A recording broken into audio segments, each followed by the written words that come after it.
जय श्री राम दोस्तों। शास्त्र, पुराण और लोक कथाओं की दुनिया में आपका स्वागत है। आज की कहानी है सुदर्शन चक्र का जन्म।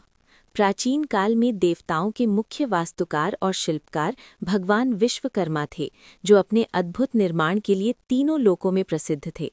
उनकी एक अत्यंत रूपवती और गुणवान पुत्री थी, जिसका नाम संज्ञा था।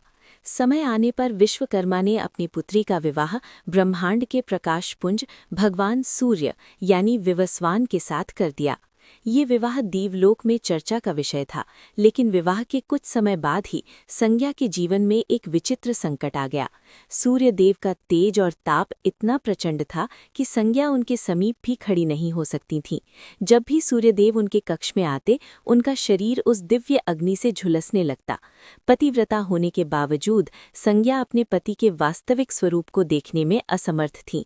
वो भयभीत रहती थीं और अपनी आंखें बंद कर लेती थीं। अपनी पुत्री की ये दयनीय दशा और शारीरिक कष्ट देखकर पिता विश्वकर्मा का हृदय द्रवित हो उठा।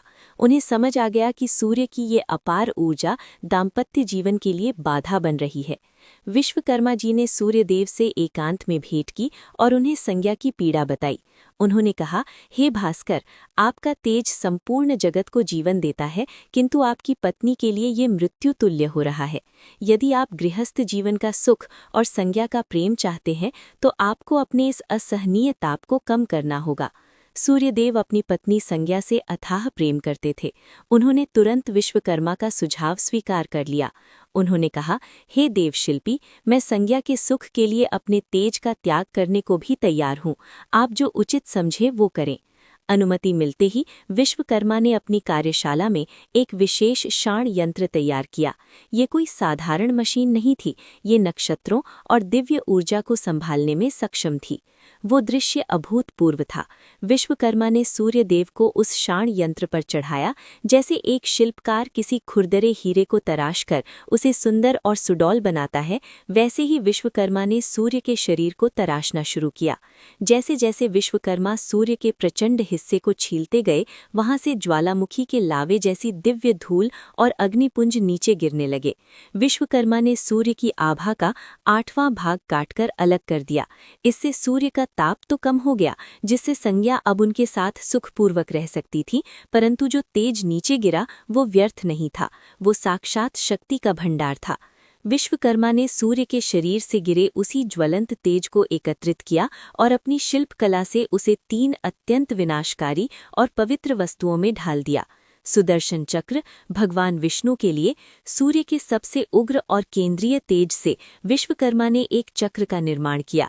इसमें सूर्य की ही तरह 12 तीलियां बनाई गईं, जो 12 महीनों और 12 आदित्यों का प्रतीक थीं। इसे भगवान विष्णु को सौंपा गया। यही कारण है कि सुदर्शन चक्र में सूर्य जैसी चमक और कभी न बुझने वाली अग्नि है।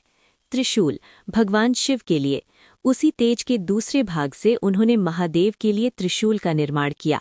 ये त्रिशूल सत्व, रजो और तमो तीनों गुणों और तीनों कालों को नियंत्रित करने में सक्षम बना। पुष्पक विमान बचे हुए तेज से उन्होंने देवताओं के राजा इंद्र के लिए पुष्पक बनाया। इस प्रकार सूर्य के अंश से बना सुदर्शन चक्र ब्रह्मांड का सबसे अचूक अस्त्र बन गया। इसकी विशेषताएं इसे अन्य सभी हथियारों से अलग बनाती हैं। ये हाथ से फेंकने वाला साधारण चक्र नहीं है, ये मन की गति से चलता है। भगवान विष्णु या श्री कृष्ण केवल इच्छा मात्र करते हैं और ये चक्र प्रकट होकर शत्रु का संहार कर देता है। एक बार छूटने के बाद ये लक्ष्य को समाप्त करके ही वापस लौटता है। इसे बीच में रोका नहीं जा सकता। शत्रु का सिर धड़ से अलग करने के बाद ये वायु मार्ग से होता हुआ पुनः अपने स्वामी की तर्जनी उंगली पर सुशोभित हो जाता है। विश्वकर्मा और सूर्यदेव की ये कथा हमें बताती है कि सच्चा प्रेम और कर्तव्य तालमेल मांगता है। सूर्यदेव ने अपने अहंकार और तेज को कम किया, जिससे न केवल उनका परिवार बचा, बल्कि संसार को सुदर्शन चक्र और त्रिशूल जैसे रक्षक प्राप्त हुए। हमारे साथ बने रहने के लिए धन्यवाद। चैनल को लाइक और सब्सक्राइब जरूर करें, इससे हमें और भी अच्छी कहानियां लाने का प्रोत्साहन मिलता है। जय श्री राम।